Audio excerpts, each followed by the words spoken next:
Te presentamos Sentencias Colombianas a tu Oído, un espacio inclusivo que cambiará tu manera de enterarte sobre las sentencias que están siendo emanadas por el máximo Tribunal de Justicia Ordinaria Colombiana en materia penal,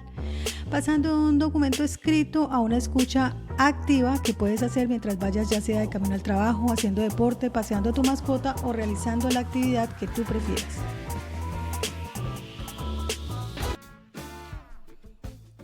En este capítulo presentamos la sentencia radicado SP 340 de fecha agosto 16 del 2023. El radicado es el 55668 y el magistrado ponente es el doctor Fabio Ospitia Garzón.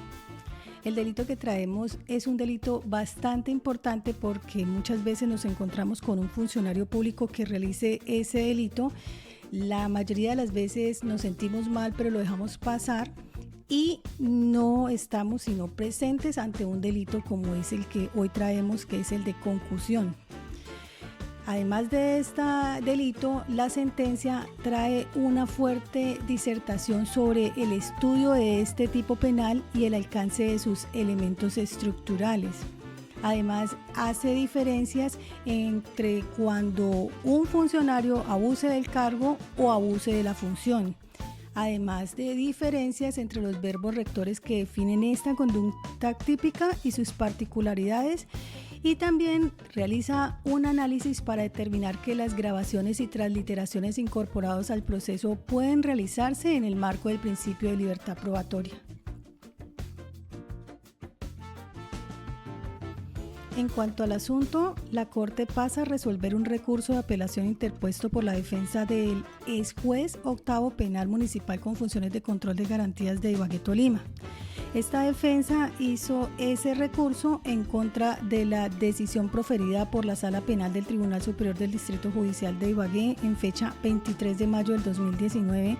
donde esta sala lo condenó por el delito de concusión.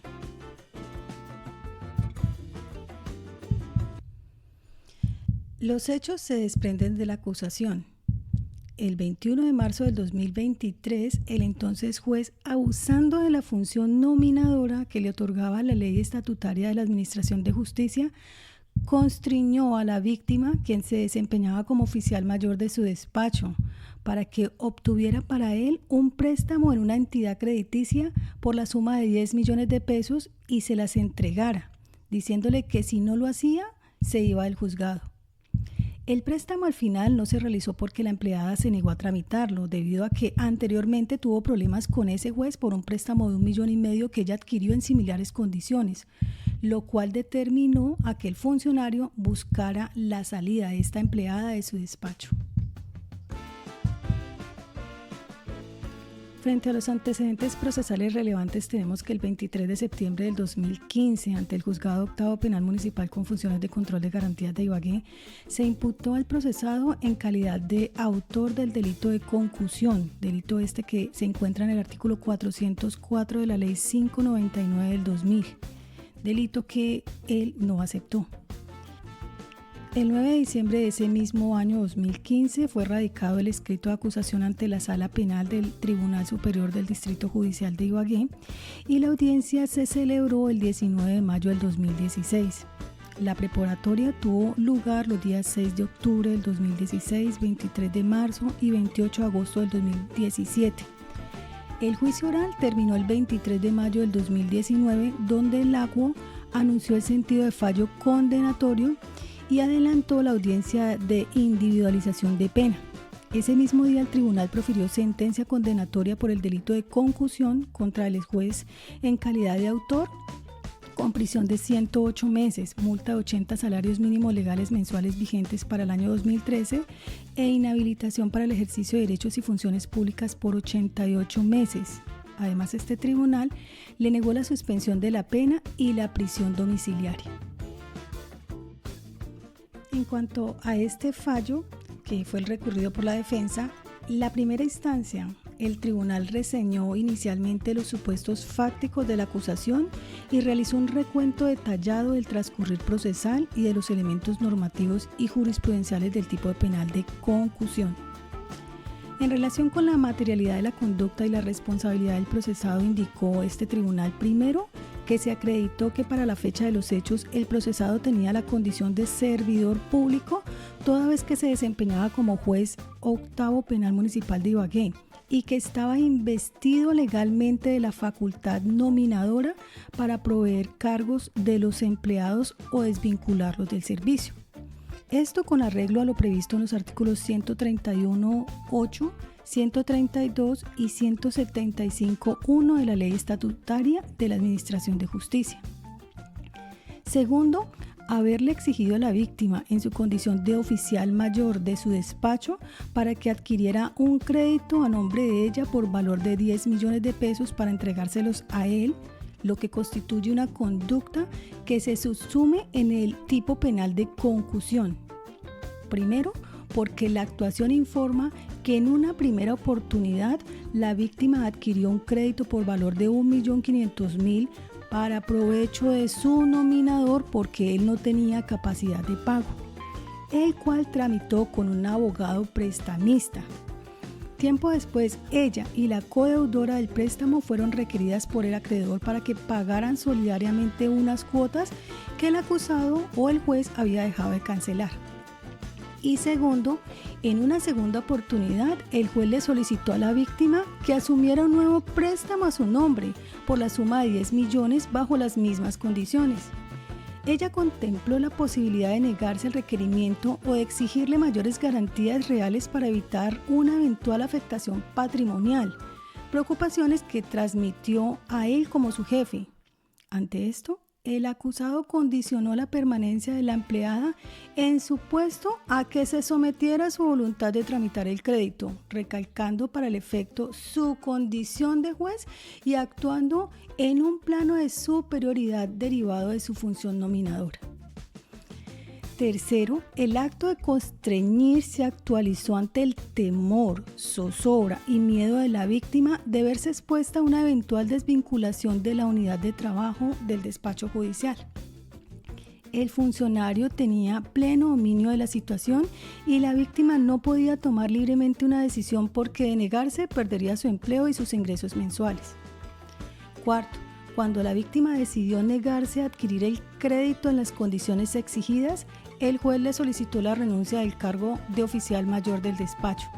Y como ella también se negó a acceder a esa solicitud, el funcionario buscó la manera de desvincularla, inicialmente solicitándole a la persona que tenía el cargo en propiedad que renunciara a la licencia no remunerada y se reintegrara, y luego sugiriéndole a un tercero que tramitara un traslado al juzgado, pese a que antes se lo había negado argumentando que estaba conforme con el desempeño de su equipo de trabajo. Para el tribunal, como lo dijo en el fallo, el comportamiento del procesado es antijurídico porque afectó de manera clara y ostensible el prestigio de la administración pública al utilizar su investidura de juez para perseguir un beneficio particular, en contravía con los principios de probidad, transparencia y moralidad establecidos en el artículo 209 de la Constitución Política. El procesado obró igualmente con conocimiento suficiente de la ilicitud de su conducta y con plena voluntad de contrariar la ley, pese a que su condición de juez estaba obligado a obrar acatando los principios de imparcialidad, idoneidad, honestidad y observancia del ordenamiento jurídico. Esta sentencia entonces fue apelada por la defensa del procesado. En la apelación, la defensa solicitó revocar la decisión de primera instancia y proferirse fallo absolutorio con base en dos cargos. El primero, haberse dictado sentencia sin que se estuviera acreditado el ingrediente normativo del tipo penal de concusión. Y el segundo, haberse dictado sentencia condenatoria con violación indirecta de la ley sustancial por error de hecho por falso juicio de existencia. Entonces, en el primer cargo, que fue por haberse dictado sentencia sin que estuviese acreditado el ingrediente normativo del tipo penal de concusión, este fue sustentado porque para el defensor en el proceso no se acreditó que la conducta atribuida haya estado mediada por una utilidad indebida, como lo exige el tipo penal, porque la víctima reconoció que adquirió un primer préstamo en favor del juez, quien incurrió en mora en el pago de cuotas, pero que finalmente cumplió los pagos y sufragó la totalidad de la deuda. Ya el segundo crédito por 10 millones, el acusado lo iba a pagar una vez recibiera el incremento anual de su salario, lo que tendría lugar en un término de 30 días. Y como los descuentos iban a realizarse de la nómina del procesado, esto descarta para la defensa la utilidad indebida, pues en su condición de servidor público solo puede recibir ingresos por conceptos de pago de salario y prestaciones sociales sin que pueda recibir dinero que aumente su patrimonio con desmedro de otros. Para el defensor, distinto sería si se hubiese tramitado un crédito bajo coacción para que fuera pagado por la víctima, porque así sí se configuraría una utilidad indebida o incremento patrimonial del juez no amparado en una causa lícita, pues se vería beneficiado económicamente en desmedro del patrimonio de otra persona, en este caso de la víctima. Y finalmente, este apelante refirió que si bien no se torna idóneo que el juez haya señalado a los servidores de su despacho que debía ser solidarios mediante favores mutuos para la obtención de créditos, tal situación le corresponde al derecho disciplinario, por lo que en el campo penal la conducta es atípica, porque al responder por el pago de la obligación no obtiene una utilidad indebida. Y frente al segundo cargo, que era por haberse dictado sentencia condenatoria con violación indirecta de la ley sustancial por error de hecho, por falso juicio de existencia, para el apelante, si bien en la primera instancia se acreditaron la coacción y constreñimiento con un audio de una conversación que fue escuchada en el juicio oral, la Fiscalía no cotejó dicho registro para así afirmar, en términos de certeza, la participación del procesado. Para el defensor, el que la Fiscalía considerara que era suficiente con la escucha de la grabación, acompañada con la transliteración que hizo un investigador de la Policía Judicial, se incumplieron los protocolos de manejo de este tipo de prueba establecidos por el ente investigador. Este defensor dijo que en gracia de discusión, si dicha problemática fuese superada, lo cierto es que el tribunal de primera instancia reconoció que de la grabación no se deduce que el acusado haya realizado coacción o amenaza contra la presunta víctima, diciéndole que la despediría de su trabajo si no accedía a las pretensiones. La valoración que se hizo de esa prueba se quedó entonces en el plano de la conjetura, de la presunta existencia de hechos indicadores y del fraccionamiento de la prueba. En cuanto a las expresiones que utilizó el procesado referidos a la falta de solidaridad de los empleados, expresó que no tienen ninguna relación con aquellas que le atribuye la primera instancia en la sentencia de amenazar con despedir a alguien de su trabajo. Por ende, para el defensor, se trata de un argumento que constituye un claro falso juicio de existencia por suposición. El apelante refirió además que en el fallo también se llegó a conclusiones desacertadas con base en los testimonios de los empleados del despacho, quienes nunca fueron testigos presenciales de los hechos, pues aludieron a préstamos que habrían sacado a nombre del juez en lo que éste incurrió en incumplimientos, pero que al final canceló en su totalidad. Dichas declaraciones, para la defensa, no tienen relación con los hechos acusados en el proceso. En concreto, a la actuación no aporta el hecho de que uno de los testigos que declaró en el juicio le haya recomendado a la procesada evitar acceder a la solicitud de préstamo en favor del juez o procesado debido a que incumplía con los pagos. Adicional, para el defensor, dos testimonios carecieron de imparcialidad y eran insuficientes para edificar una sentencia de condena o para ratificar la declaración de la presunta víctima. Pese a ello, el tribunal le dio credibilidad en contravía de las reglas de apreciación de este tipo de pruebas que se encuentran establecidas en los artículos 403 y 404 de la Ley 906 del 2004. En lo que respecta al testigo que le sugirió a la víctima instaurar una queja disciplinaria contra el acusado motivada, según expuso, en un acto de solidaridad con una mujer frágil e indefensa ante una situación de coacción, dicha situación realmente la hizo en retaliación debido a que el juez pretendía regresarla a su cargo de oficial mayor en carrera, lo cual le significaría una desmejora en su salario. Para el defensor, la supuesta motivación se desdibuja porque en varias oportunidades dicha testigo se quejó ante el juez por la ineficacia del trabajo que realizaba la víctima y de las inconformidades que presentaban en su contra el personal del Centro de Servicios Judiciales. Y por otra parte, una testigo que declaró en el proceso disciplinario a favor del procesado, en la actuación penal anunció que ahora sí iba a decir la verdad y relató una situación diferente. Cuando declaró en favor del juez, lo hizo luego que él avalara su traslado como secretaria del despacho, mientras que en el testimonio en su contra en el proceso penal fue consecuencia de haberle iniciado procesos disciplinarios y otorgarle mala calificación por parte del juez, es decir, como mecanismo de retaliación. Se trata de una testigo que para la defensa no es confiable porque su dicho puede variar dependiendo de las circunstancias. Declaró en contra del acusado, prevalida un sentimiento de animadversión con poca imparcialidad, evento que fue minimizado por el sentenciador de primera instancia. Adicionó además este defensor que la víctima fue contratada por el juez porque era la novia de uno de sus amigos, sin constatar su idoneidad para ocupar el cargo oficial mayor. Ella accedió al préstamo inicial por 1.500.000, pero al percatarse del retraso en los pagos y ante la solicitud de un nuevo préstamo por 10 millones, creó en su interior un miedo para acceder al favor solicitado, creyendo que de no corresponder al petitum le traería consecuencias con su superior y por ello decide consultar con varias personas. Decidió además grabar las conversaciones que iba a sostener con el juez desde antes de la supuesta o pretendida coacción de despedirla si no accedía a realizar el préstamo. Acto que, según afirmó, lo hizo por instinto, pero el acusado nunca la amenazó, sino que ella grabó la conversación para blindarse de no ser despedida.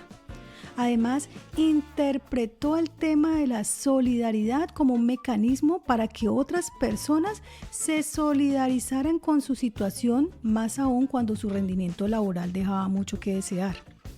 Lo cierto es que la presunta víctima se sentía sola y sin respaldo alguno, así que optó por darse a conocer como víctima de coacción o constreñimiento por parte de su superior. Pero la grabación lo que evidencia es que el juez de ninguna manera la constriñó o amenazó, sino que le dijo que el préstamo era un tema de solidaridad. El hecho que el juez haya adoptado decisiones sobre la vinculación del personal en su despacho de manera alguna conduce a concluir que estaba cumpliendo la amenaza de desvincularla laboralmente, pues para el abogado no existe prueba idónea, conducente e irrefutable que ampare ese dicho de manera contundente y certera, como lo conceptúa el delegado del Ministerio Público en este proceso. Y en lo que toca a los no recurrentes por parte de la Fiscalía, este ente se opuso a la prosperidad de los dos cargos invocados con los siguientes argumentos. En cuanto al primer cargo, aunque la defensa pretende desacreditar la existencia del elemento normativo del tipo penal de concusión, de constreñir para obtener dinero o utilidad indebida, la verdad es que en el proceso quedó claro que la víctima no tenía ningún deber u obligación de tomar a su nombre créditos para beneficio del juez y que dicho funcionario no estaba legitimado para realizar este tipo de solicitudes a su empleada y beneficiarse de estos dineros indebidos. Es decir, que el tipo penal sí se configuró. En relación con el segundo cargo para la Fiscalía, la Ley 906 del 2004 se rige por el principio de libertad probatoria. Así que la grabación que hizo la víctima fue reproducida en el juicio oral y autenticada por ella misma, junto con las circunstancias en las cuales las produjo, y de dicha prueba se extrajeron las circunstancias en las que el acusado realizó las exigencias del dinero. Así refiriera que se trataba de una cuestión de solidaridad. Y por su parte, el apoderado de víctima, en lo que respecta al primer cargo, afirmó que la utilidad indebida es un elemento normativo del tipo penal de concusión, que es un delito de mera conducta. Es decir, no exige acreditar que el desembolso se haya realizado o que el acusado no tenía la intención de cumplir con el pago del crédito. De modo que el solo requerimiento que hizo el juez para que la víctima sacara el préstamo configura la conducta punible. Y frente al segundo cargo, argumentó el apoderado de víctimas que el recurrente no desvirtuó la efectiva comisión de la conducta acusada por parte del servidor público. Además, se equivocó en la postulación del cargo porque desconoció el contenido del principio de libertad probatoria y no acreditó que las pruebas practicadas en el juicio oral carecieran de credibilidad o que fueran insustanciales en el proceso. Entonces, llegando ya a las consideraciones de la Corte, una vez determinada la competencia, ella inicia estudiando el tipo penal de concusión para luego precisar el alcance de sus elementos estructurales y la validez de los argumentos planteados en el recurso de alzada para establecer si la sentencia impugnada se ajusta a la legalidad o debe revocarse como lo solicita la defensa. Así pues, el artículo 404 de la Ley 599 del 2000 escribe el delito de concusión en los siguientes términos. El servidor público que abusando de su cargo o de sus funciones constriña o induzca a alguien a dar o prometer al mismo servidor o a un tercero dinero o cualquier otra utilidad indebidos o lo solicite, ahí continúa el artículo, pero para esta sentencia este pedazo es lo importante. De acuerdo con esta descripción típica de concusión, son elementos estructurales de esta conducta. Primero, un sujeto activo calificado, esto es, un servidor público que actúe en abuso del cargo o de sus funciones. Segundo, una conducta alternativa que se concrete en uno cualquiera de los siguientes verbos rectores: constreñir, inducir o solicitar. Tercero, que la conducta esté dirigida a obtener dineros o utilidad indebidos.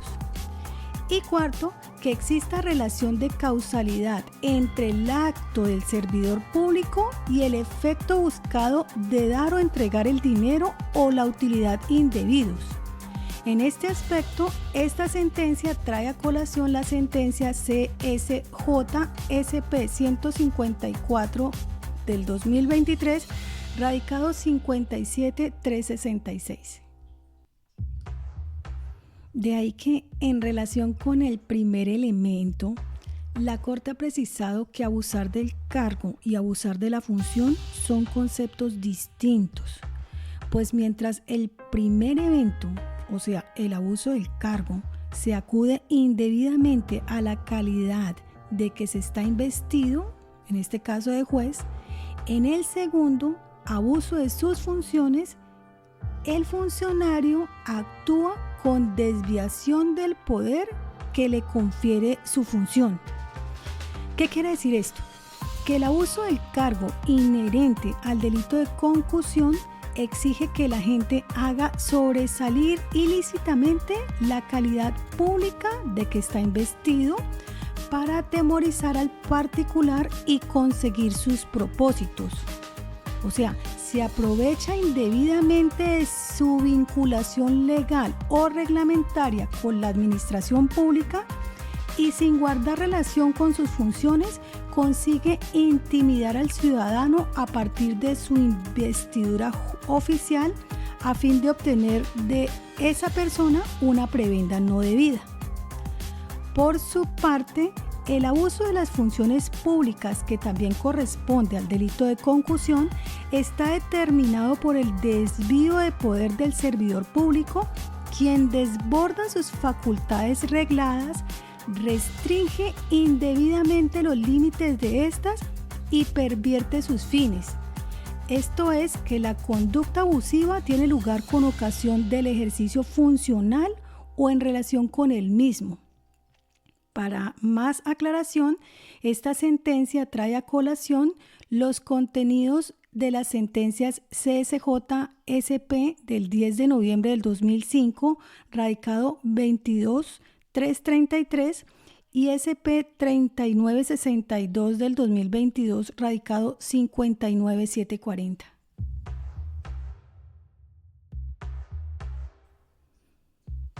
En cuanto a los verbos rectores que definen la acción típica, ha señalado la Corte que constreñir significa obligar, precisar, compeler por la fuerza a alguien a que haga algo o ejecute algo. Inducir es mover a alguien a algo o darle motivo para ello, mientras que solicitar alude a pretender, pedir o buscar algo con diligencia y cuidado. Y sobre las particularidades de cada una de estas modalidades, trae a colación la sentencia AP de mayo 30 del 2012, radicado 33474, donde ha dicho que el constreñimiento será idóneo si se emplean medios coactivos que socaven la voluntad del sujeto pasivo o se le obligue con actos de poder para obtener la utilidad pretendida. En la inducción, el resultado se concreta por un exceso de autoridad oculto para mostrar como genuino un acto que no lo es, y de paso generar temor o intimidar al sujeto pasivo para que omita o haga algo que el funcionario quiere, so pretexto de evitar o extender aún más el perjuicio en su contra. Respecto de la solicitud, esta debe ser expresa, clara e inequívoca, con total abandono de actos de violencia, engaño o artificios y amenazas sobre la víctima, con la intención de vender su función o el cargo y a través de ello recibir una suma de dinero u otra utilidad o la promesa de que así será. Siguiendo ya el tercer elemento estructural, que se refiere a que la conducta está dirigida a obtener dineros o utilidad indebidos, la Corte ha explicado que el dinero es aquel medio de cambio o de pago aceptado generalmente, por lo que, por el contrario, la utilidad es el provecho, conveniencia, interés o fruto que saca de algo, y que uno y otro son indebidos cuando se carece de una causa jurídica por la que deba pagarse o prometerse por el particular,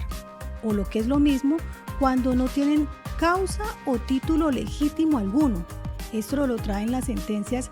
CSJ-SP 621 del 2018, radicado 51428, y SP 3962 del 2022, radicado 59470. Y para que se configure el tipo penal de concusión, es igualmente necesario, conforme al cuarto elemento estructural, que exista un vínculo de causalidad entre el actuar del servidor público, esto es constreñir, inducir o solicitar, y el acto de dar o prometer para sí mismo o para un tercero dinero o cualquier otra utilidad indebida. Es decir, que entre ellos exista una relación inequívoca de antecedente consecuente, y esto lo trae a colación las sentencias CSJ del 7 de mayo del 2012, radicado 36368, y está reiterado en la CSJ-SP 18022 del 2017 en el radicado 48679. Y es igualmente necesario para la estructuración de esta conducta el concurso del elemento subjetivo predicable a la víctima, denominado por la doctrina y la jurisprudencia como metus publicae potestatis, que no es otra cosa que el miedo que la lleva a acceder a las pretensiones de quien la constriñe, induce o le solicita en razón del cargo o las funciones que ostenta o desempeña. Y ya en relación con su contenido, es importante precisar finalmente que la conclusión es un tipo penal de mera conducta, en tanto basta para su consumación la concreción de uno cualquiera de sus verbos rectores, el de constreñir o inducir o solicitar, con independencia del resultado que pueda producir. A este respecto, la Sala ha dicho que se consuma simplemente al ejecutarse cualquiera de estas acciones en provecho del servidor o de un tercero,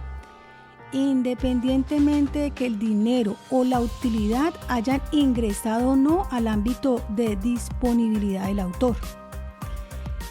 Lo anterior se desprende no solo del alcance y significado de los verbos rectores empleados por el legislador, sino del hecho de que la administración pública, bien jurídicamente tutelado, se ve transgredida con el acto mismo del constreñimiento, de la inducción o de la solicitud indebidos, en cuanto cualquiera de ellas rompe con la normatividad que la organiza y estructura, desmoronándola y generando la sensación o la certeza de deslealtad, improbidad y ausencia de transparencia dentro de los coasociados. Esto lo traen las sentencias SP 14623 del 2014, radicado 34282, y SP 17459 del 2015, radicado 46139.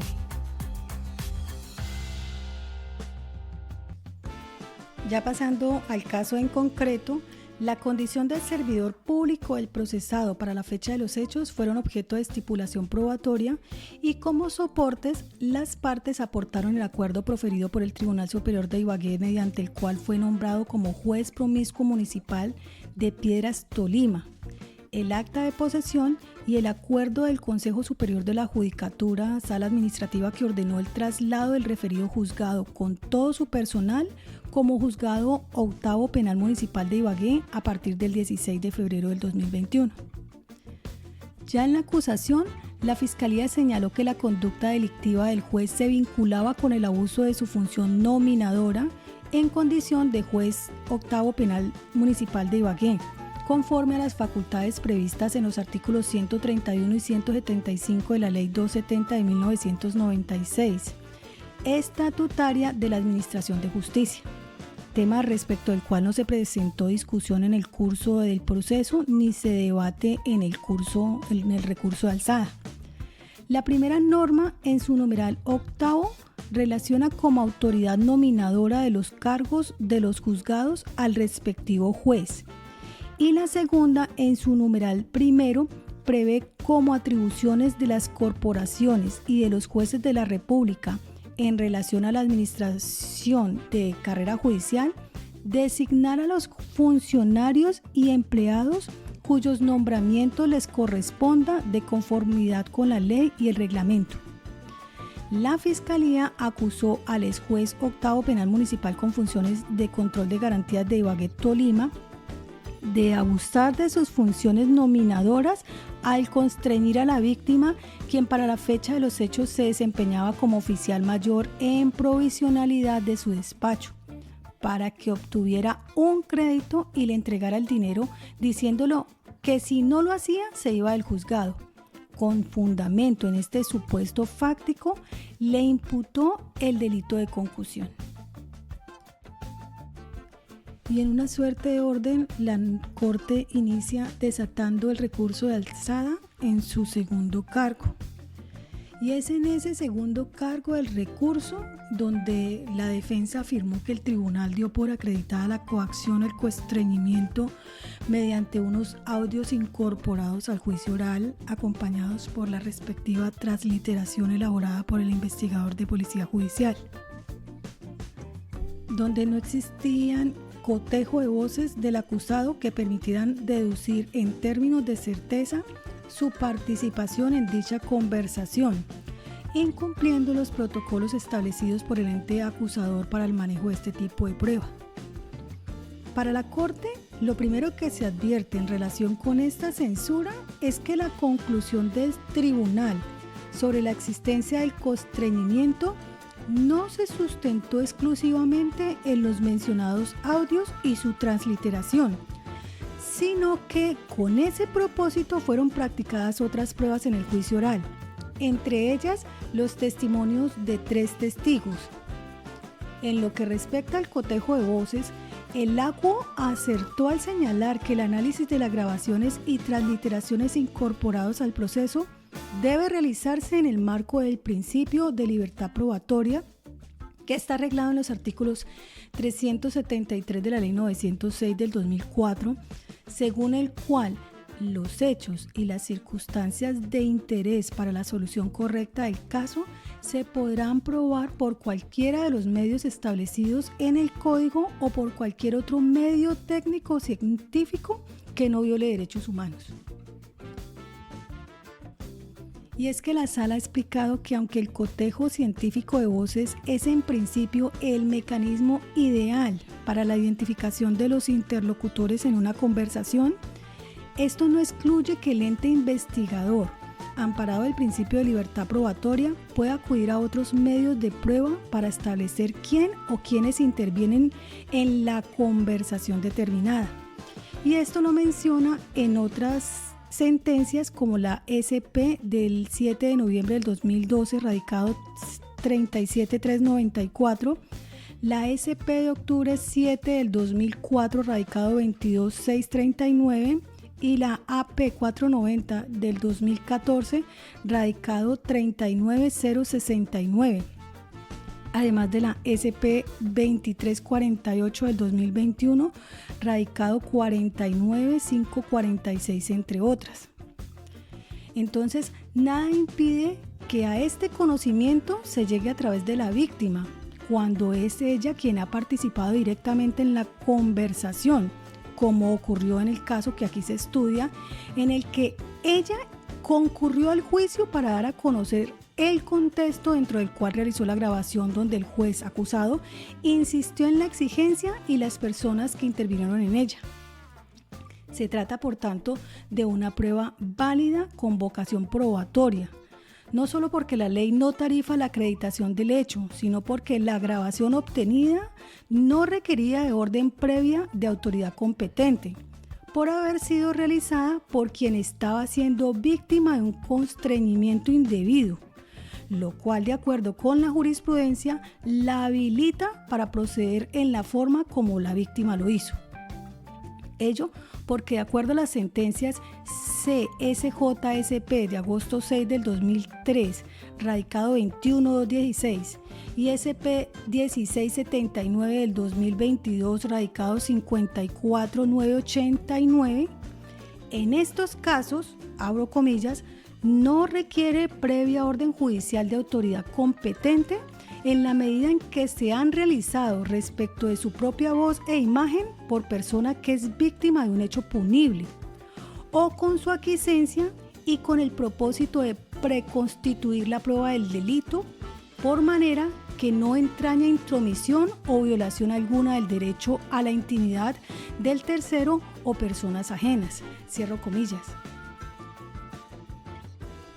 Por otra parte, en el mismo segundo cargo, la defensa también afirma que del contenido de las grabaciones no se deduce que el acusado haya incurrido en algún comportamiento indebido con relevancia jurídico-penal. Y con el fin de dar respuesta a este alegato, la Corte procede a transcribir dentro de la sentencia las grabaciones que fueron escuchadas e incorporadas al proceso en el juicio oral, con las cuales se incorporó asimismo la respectiva transliteración elaborada por una investigadora de la Fiscalía para precisar primeramente que no es objeto de controversia que el procesado, en su condición de juez, le solicitó a la empleada adquirir un crédito por 10 millones de pesos a su nombre, cuyo pago él asumiría, por lo que el debate se presenta alrededor de la tipicidad de la conducta. Por ello, la defensa asegura que este hecho no actualiza los elementos estructurales del tipo penal de concusión, porque no hubo constreñimiento, dado que en ninguna de las grabaciones el acusado afirmó que despediría a su empleada por negarse a tramitar el préstamo, como tampoco el procesado obtuvo utilidad indebida toda vez que él asumiría el pago de la obligación. Pero para la Corte, de las conversaciones transcritas, se establece que, primero, los diálogos se desarrollan en un escenario laboral entre el titular del despacho y su empleada. En la primera grabación, el juez le asegura a la empleada que ha beneficiado a personas nombrándolas en la planta de su despacho, y adicionalmente que estas personas le han brindado ayudas mediante préstamos económicos. Segundo, el funcionario alude en concreto el caso de un ex empleado al que nombró y mantuvo en el despacho, quien obtuvo un préstamo a su favor por 20 millones de pesos. También refiere que una persona no accedió a tramitar otro préstamo y acto seguido confronta a su interlocutora diciéndole: tú estás igual, quieres beneficios y no ayudas a nada. En la segunda grabación se evidencia la confrontación entre el titular del despacho y la oficial mayor por decisión de esta última a negarse a adquirir un crédito a favor de 10 millones de pesos. El entonces funcionario increpa a su empleada ante lo que considera una falta de solidaridad, mientras que ella lo confronta por haberle dicho que si no tramitaba el préstamo se iría del juzgado. Entonces, del análisis del contenido de estas grabaciones, la sala evidencia el alcance interesado que el procesado reclama de la expresión solidaridad o del hecho de ser solidario al extenderlo a situaciones que no tienen esa connotación, como lo son el exigir a sus empleados cargas personales que no tenían por qué soportar a cambio de garantizar su estabilidad en sus puestos. Esto no es solidaridad. En un apartado de la conversación, el juez manifiesta, inclusive en alusión a la petición de tramitar el préstamo, que lo que reclama es solidaridad y que constreñimiento es otra cosa. Pero resulta evidente que dicho reclamo está ligado al contexto laboral de vinculación y permanencia en el cargo, tanto que en un determinado momento le enrostra a la víctima: así como usted nadie me la puso acá, yo le tendí la mano para que usted sea solidaria conmigo. Por lo que, como bien puede observarse, para el funcionario el haberla nombrado en el cargo de oficial mayor en su despacho implicaba tenderle la mano, razón por la cual ella debía ser solidaria con él, accediendo a sus exigencias de endeudarse con un préstamo de 10 millones de pesos para solventar los problemas económicos del funcionario. Por lo tanto, en lo que tiene que ver con la actualización de la acción típica de constreñir, es claro que la solicitud del procesado a la víctima no constituía un llamado a la solidaridad, ni la demanda de un favor personal, sino un acto inequívoco de constreñimiento, dirigido a obligar la voluntad de la víctima para que accediera a sus pretensiones. El contexto en el cual se presentó muestra una claridad de la petición que acompasó con la amenaza directa de que si no accedía al pedido tenía que abandonar el cargo por insolidaria, argumento al que el juez insistentemente acudió para presionar a la empleada y recordarle que él había vinculado a ella al juzgado. En una de las grabaciones, cuando ella lo confronta diciéndole que él le había dicho que si no adquiría el préstamo por 10 millones de pesos, se va del juzgado, me pasa la renuncia, el juez simplemente le respondió: a todo el edificio le contó, a todo el edificio le contó. Y cuando ella insiste en la amenaza previa de despido, el juez en una de sus respuestas termina avalando sus afirmaciones al sostener: y yo pensé que usted iba a ser solidaria conmigo y que no lo iba a dudar. Es usted una insolidaria, no debería estar conmigo. Después de esa última respuesta, la interlocutora le insiste al funcionario sobre esta temática diciéndole: ¿y entonces para qué me decía que si no lo hace entonces se va del juzgado? A lo cual él le responde: ¿y eso es pecado? ¿Una persona que se siente traicionada en su solidaridad no es eso? Entonces, aunque en la conversación el juez no reconoce expresamente haberla amenazado con tener que dejar el juzgado si no accedía a tramitar el préstamo, como lo alega la defensa, tampoco niega el hecho. Por el contrario, asume que esa puede ser la consecuencia cuando el titular del juzgado se siente traicionado por una persona que no es solidaria con sus problemas. De esta manera, emerge evidente para la Corte la configuración del acto de constreñimiento exigido en el tipo penal de concusión. En cuanto la petición, como ya se dijo, estuvo acompañada de presiones indebidas y anuncios de represalias que se materializarían con su desvinculación al cargo, como finalmente ocurrió, según se verá más adelante. En su momento se expuso que el constreñimiento a que alude el tipo penal resulta idóneo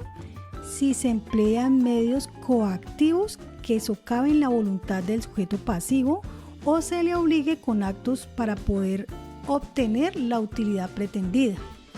También se dijo que el tipo penal es de mera conducta, por cuanto se perfecciona con el solo constreñimiento sin que se requiera que la exigencia abusiva se concrete. El presupuesto de idoneidad del requerimiento también se advierte cumplido frente al contexto fáctico que acompañó la exigencia,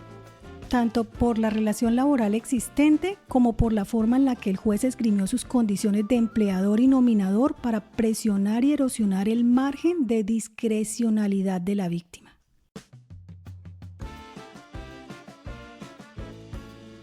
Y ya en tratándose del primer cargo,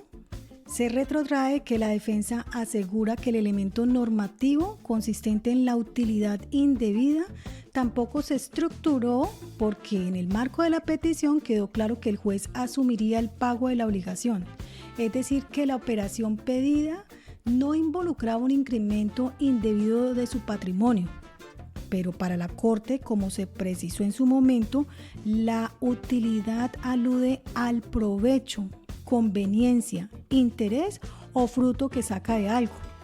y lo indebido a todo aquello que carece de una causa jurídica o de un título legítimo alguno. Entonces, la utilidad en este proceso no se vincula con el hecho que el procesado se haya apropiado de dineros de su empleada, sino con el provecho personal que él obtenía al lograr que la suma de dinero ingresara a su patrimonio sin realizar trámites ni asumir riesgos por el incumplimiento en los pagos, ni afectar su capacidad crediticia, todo lo cual se erige en un abuso, en una acción indebida, que no desaparece por la promesa de subrogarse en la deuda, como atinadamente lo puntualizó el tribunal. La Sala también encuentra igualmente acreditado el nexo de causalidad que se exige entre el acto de constreñimiento del funcionario y la utilidad indebida, porque en el presente caso, aunque no se obtuvo el resultado que se pretendía obtener, surge clara la relación de causalidad entre el acto de constreñimiento del funcionario y la actitud que frente al mismo asumió la víctima. Ya en relación con el elemento subjetivo que debe acompañar al sujeto pasivo de la concusión, lo que se llama metus publicae potestatis, el mismo se establece de la declaración rendida en el juicio oral por la víctima, donde se refiere a la situación de apremio que debió vivir ante los continuos requerimientos crediticios realizados por su nominador y la actitud asumida por ella frente a los mismos. La defensa, al examinar este aspecto en la apelación, cuestiona el testimonio de la empleada, indicando que ella creó en su interior un miedo para acceder al favor solicitado y creyó que negarse a la solicitud de su jefe le traería consecuencias, por lo que decidió grabar las conversaciones. Además que tenía un bajo rendimiento laboral, así que la forma que encontró para no ser despedida fue darse a conocer ante otras personas como víctima de constreñimiento. Sin embargo, la Sala encuentra que su declaración es coherente en lo que respecta a los señalamientos que hizo de las solicitudes de préstamo de dinero formuladas por el juez y las consecuencias de no acceder a ellas. En concreto, narró la víctima que empezó a pedir dinero en pequeñas cantidades y que luego le solicitó 7 millones de pesos, pero que debido a que ella no tenía en ese momento suficiente capacidad económica, entonces redujeron esa cantidad a 1 millón algo. Ella comentó que el procesado empezó a demorarse con los pagos, así que los acreedores le cobraron a ella y a su amiga como codeudoras, y que estando vigente dicho préstamo, le solicitó uno nuevo por la suma de 10 millones de pesos, de los cuales ella inicialmente le dijo que lo iba a pensar, pero finalmente le manifestó que no podía hacerlo por su considerable monto y porque él incumplía el pago de sus créditos.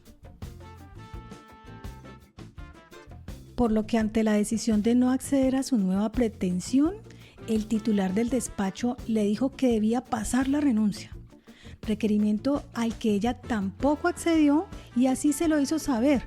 por lo que según relató, el funcionario se puso eufórico y le dijo que no, que ya no tenía que pensar, que tenía que irse del despacho por no haber accedido a ser solidaria con él. La víctima también narró que después de este suceso le contó lo sucedido a su amiga y a otras personas en concreto. Describió que desde que se negó empezó un acoso y una intranquilidad en el ambiente laboral y tiempo después se enteró que el juez, pese a que se encontraba de vacaciones, estaba buscando la forma de cumplir con su palabra y sacarla del despacho, mediante la vinculación del personal de carrera.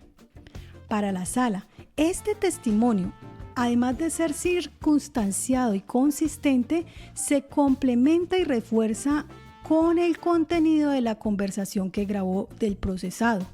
la cual, como ya se vio, se cumplió en un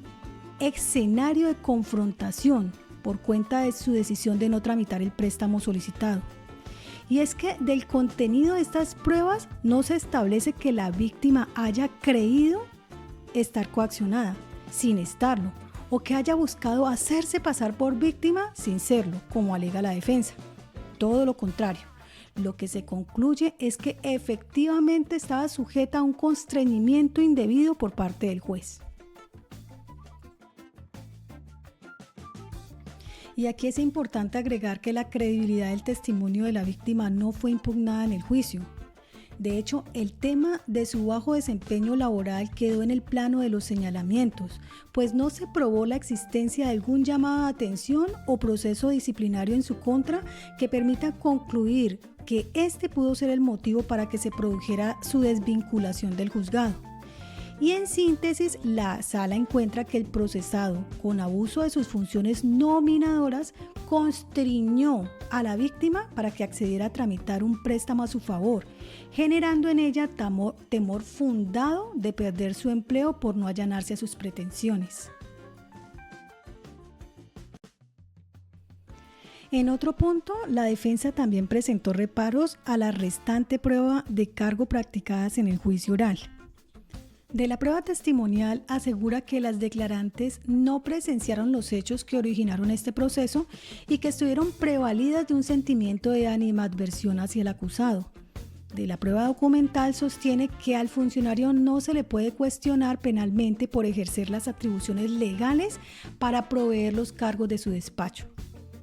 Pero para la Corte es cierto que la amiga de la víctima, una empleada del juzgado, y otra testigo a quien se le aprobó el traslado al despacho en el cargo de secretaria no presenciaron el constreñimiento del que fue víctima la denunciante, pero esta situación también ocurrió con los testigos de la defensa, lo que no significa que el contenido de sus declaraciones deban desestimarse. Algo similar ocurre con la fuerza probatoria de los documentos incorporados en la actuación,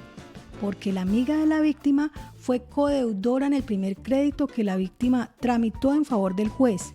y por ese motivo ellas fueron requeridas por el acreedor para el pago de la obligación. Su declaración corrobora lo dicho por la víctima en lo que respecta a los antecedentes de la solicitud del préstamo por 10 millones. E igualmente que era recurrente que el procesado solicitara ese tipo de favores a sus empleados. Sobre este tipo de costumbres también dio cuenta el testigo de la defensa, quien además aclaró no constarle que estas solicitudes estuvieran precedidas de actos de constreñimiento.